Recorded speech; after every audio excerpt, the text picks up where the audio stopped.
Welcome to the What's So Smart podcast, powered by the Huntsville-Madison County Chamber of Commerce. I'm your host, Clark Dunn. Huntsville, Alabama is known as a smart place, but really, what's so smart about it? In this podcast, we will talk to the leaders of Huntsville's economic and cultural development to answer that question.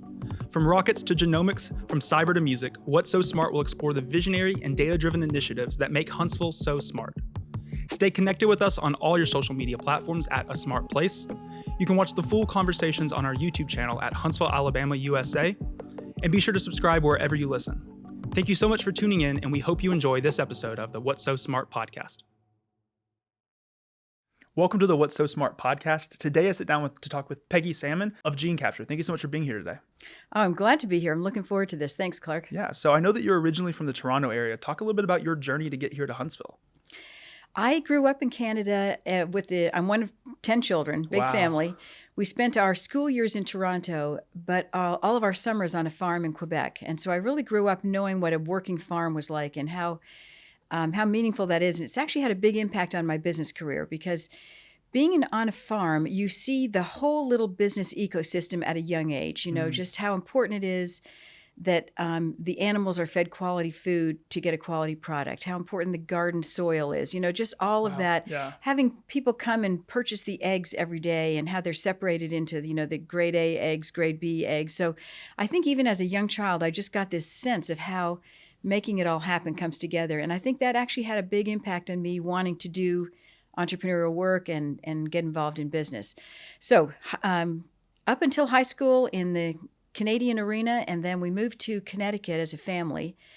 And from there, I kind of continued to head south for different jobs, but I took a job that was headquartered in Huntsville, ADS Environmental Services, and came down, and I was originally a project manager for that company, moved from city to city, but Huntsville was the headquarters. And when I came down to take an operational role with the company, I moved to Huntsville, and I never would have predicted that I would be moving to Alabama. Yeah. It was a total surprise for me. So growing up on a farm and working, was there a role on the farm that you enjoyed the most and a role that you just despised that you had to do? Yeah, good question. I look back on it all pretty fondly. Okay.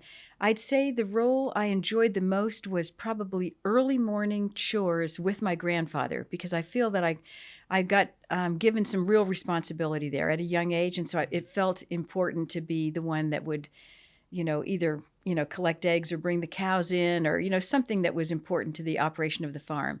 And I think that's just something that I wish more kids could have that opportunity, is to feel that you're part of something at an early age, not that it's all just done behind the scenes. So I know you had a pretty successful entrepreneurial journey with a variety of other companies. I would say a serial entrepreneur. When was your first entrepreneurial venture, and what was that? The first one really was this company that brought me to Huntsville, ADS Environmental Services. I came down as, I think I may have been the fifth employee. It was a very small group, and we grew to over 300 employees and worked in municipalities all over the world. And the product that was invented here in Huntsville was a early computerized technology for measuring water flow, and it became part of the Clean Water Act work that was being done by the EPA. And that is really where I feel I learned a lot of my, business experience. It was a small company in the beginning, grew quickly. We had a lot of customers that were municipalities. And so we just got to learn about building the product, servicing the product, bringing it to other cities, analyzing the data. It was a full, holistic approach to providing information. And that was a great, great experience. Lots of friends there, and we're all still good friends. And once ADS was sold to a European company, although it's still here in Huntsville, ADS is, and still doing very well, and has impacted water and the burden of economics on water in a very big way in the U.S. And so as you come to Huntsville to start working for that job, did you imagine that you would be here as long as you have, or did you enjoy the growth that Huntsville was having while you were being able to be a part of it in these other ventures leading up to Gene Capture? I didn't think I would be here for the long haul. I thought it was just an assignment to be in Huntsville, so that was a pleasant surprise. I would say now I'm just so fortunate to have been in Huntsville. It's been a great place to raise a family, to start businesses, to meet people, to be part of the community. So I wasn't expecting it to be this nourishing, Yeah. but it's really been great. So I know gene capture has been around for about 14 years or so. You were talking about how did this idea kind of come about, and what was sort of the first sort of work projects that you were doing back then, and how does that compare to the work you're doing now? Well, back in the beginning, I'll go one step before I heard about gene capture, and that is that our family wanted to do we wanted to have an international experience as a family. We have 4 children, and before the oldest went off to college, we thought, let's do something to show our kids that the world is not such a big place, but America's pretty great, and just see all that. So we lived in Australia for a year. Wow. And that time when we were in Australia is when HudsonAlpha got started. So when I came back, I met with several of the scientists who were interested in starting businesses there, and I helped them with business plans, financing strategies. And in all of that mix, someone said, oh, you need to meet Dr. Chatoor. He has just got a patent awarded for something very interesting, and I met him. And the patent was a rapid way to identify the signature of a germ, a pathogen, in a sample. And all of this, the genesis of this idea is that when Dr. Chatoor's daughter was born, the doctors were concerned that there might be some pneumonia, and they gave her antibiotics for a couple of days while they figured out exactly what had happened. And he was really taken by the fact that our method of diagnosing infections is the same as it was after World War I. It really hasn't improved that much. Now, in the last few years, thanks to COVID, there's been a lot of impressive gains. So he had just had that idea in the back of his mind, and he and some other scientists came up with a rapid way to do that.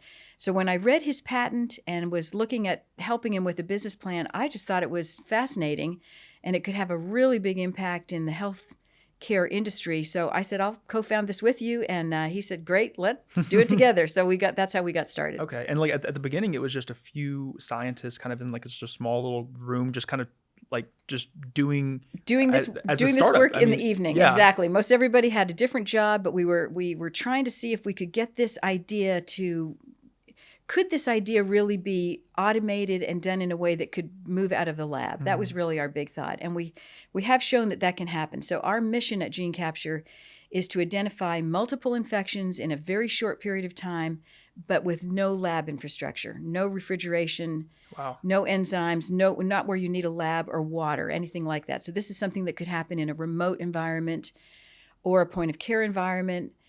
And we had quite a bit of interest from the Department of Defense early on because they were looking for a way to also identify infections in what they call far forward operations. Okay. So that's where they have a very austere environment, and they're looking for something that will do that. So Department of Defense support and funding has actually been very important to us, and their goal is really the same as the commercial health care goal, which is to be able to get this decision-making faster and get it out where the patient is, not back where the lab is. Interesting. So has that partnership with the Department of Defense and like that crossroads with that and biotech, has that changed since COVID and kind of like what its sort of goals are, or is it very similar to when y'all first started kind of that partnership?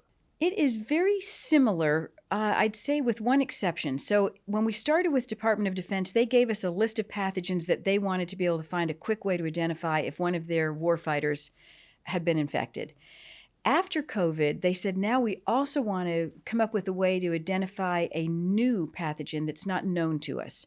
So something that would be, let's say, an emerging pathogen that could come from natural conditions, or maybe something that's weaponized or bioengineered to be a weapon. So that's a complicated issue because you're trying to say, well, we don't know what it is, but can we figure something out about it? So since COVID, we've been working on a solution called Pathogen X, where you don't know what it is, but we can identify some parts of the genetics of that pathogen that tell us which viral family it's a part of. So it's called pan-viral. So you're figuring out the grand species that's there. And so we've been working on that as well. But I have to say the Department of Defense has had a very creative and far forward thinking idea of what's needed in infection management for the world. Yeah, and I would assume being at the location of HudsonAlpha has also probably helped with gene capture, being around just all the other associate companies that are located there. I mean, we recently had Neil Lamb on the podcast, and gene capture is one of 50 probably companies that are located in there. How has the ecosystem of Hudson Alpha kind of supported the growth that gene capture has had? It's a huge benefit to be in what I'll call a cluster, a biotech cluster. Partly because you're not always operating on your own. You've got the the collaborations that happen by just bumping into people. And then there is the sort of shared successes. When somebody has a success, the whole group is excited about it. So it's very helpful for me to be able to connect with other CEOs in the Hudson Alpha environment and on the campus about where they are, how they've solved certain problems. We share a lot of introductions. If I have visitors from Department of Defense coming down, I'll find out who else on the campus would it be helpful to meet this person, who else is doing something that would be meaningful to them. And that's really the spirit that's out there. There's a very nice shared spirit. It's not a competitive spirit. We're all working on such different things. So I'd say it's been of high significance to our success that we've been out there. It's also just a great place for visitors, whether it's customers or investors, to be able to come to an environment like that, to see us and to have the modern labs and the very open space it's very, it's a great first impression. Yeah, for sure. I mean, the space itself is beautiful, and it's been able to expand like drastically over the years. Thinking about when you were in Australia and, Hudson Alpha is getting spawned versus what Hudson Alpha is today, did you ever imagine that it would kind of be this grand-esque and that you would be in this facility with so many other like-minded individuals? I think the answer to that is yes. I believed in their big vision from day one. And, a lot of big ideas have happened in Huntsville, and I think this is one of them. So I think when they described what their vision was for building a big campus, I did buy into it, and I believed them in it, and it's true. It has happened. And so there's been some lovely surprises along the way, but I think the vision for pulling off a big cluster for biotech has definitely come through. Now, something new that's happened in the last couple of years is the focus on agriculture. And that's been important for gene capture because our method of identifying a germ or a pathogen in a sample is equally effective with animals and plants as it is with humans. So that has opened up some thinking and some collaborations for how we could work on food security and plant biotechnology. Yeah, and I would assume too, with the expansion that Hudson Alpha has done into the wiregrass region and with the peanut stuff over there, I mean, you're able to really work on so many different varieties of case studies for gene capture, all in the span of not really having to leave the building or leave the office, which is such exactly a unique right. thing. Yeah, you're exactly right, and I think it keeps people creative, open to new ideas, and you just wouldn't have that if you were off working on your own in a little office someplace. For sure. So you mentioned a little bit earlier, when you first got a part of Hudson Alpha, you were still your entrepreneur. You had started a variety of different companies over the years. Is there a thing when you were starting with gene capture and you've already had all this other success, was it, as an entrepreneur, you feel like you kind of maybe know what to expect, but what was some of the unexpected things or some of the things that you maybe coach other entrepreneurs on as they're getting started with their projects? Well, you can't be an entrepreneur on your own. I guess some people can if they have their idea and pull it all off together, but you do really count on a team. So I'd say what was new for me at Gene Capture was the chemical engineering, and deep biology. And so we brought a team together that's very sharp on that front. And I'd say the regulatory side of working with FDA was new to me. In other businesses, I have had to work through regulatory issues with EPA or with the FCC, but FDA was new to me. So those are all new experiences, but that's part of what the fun and the challenge and stress is about doing something new. You don't quite know which mountains you're going to have to climb and how quickly and how creatively you can get around it. But so that, I'd say for me, I don't have a medical background, so consequently, I think some of that part of it was new. And I've often said, even though I don't have a medical background, I am a mom. I've taken kids to the doctors to find out what was the cause of an ear infection, what's the cause of a respiratory infection. And I would walk out of that doctor's office with a prescription thinking, oh, great, they know what it is. And not realizing until I got involved in gene capture, they don't know what it is. They're taking some very good guesses at the beginning, but you don't know for 3 or 4 days what it is that's the genesis of that infection.